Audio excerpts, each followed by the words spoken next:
Good evening. Chief Executive Donald Leung stressed today the government will press ahead with its plan to deal with illegal structures in village houses.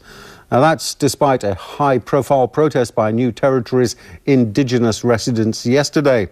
Meanwhile, Secretary for Development Carrie Lam says she's not intimidated by the villagers' aggressive actions.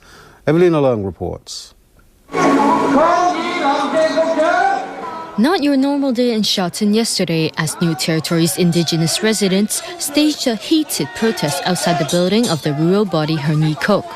They staged a mock funeral and set an effigy of Secretary for Development Carrie Lam on fire to express their dissatisfaction with the government's policy on illegal structures in village houses. However, not everyone was impressed. Chief Executive Donald Leung said this morning the government will go ahead with its plan to deal with the unauthorized structures. He said no protest will change the government's resolve.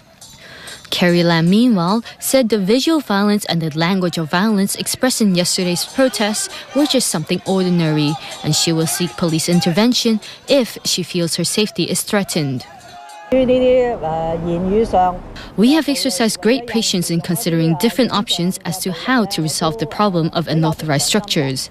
And we believe the plan we have now is fair, she said. Representatives of Hernyi Kok meanwhile said the villagers' actions came about due to the government's unfair handling of unauthorized structures in village houses. The rural body's chairman, Lam Won Fat, said they have been discussing this issue with the Development Bureau since 2006.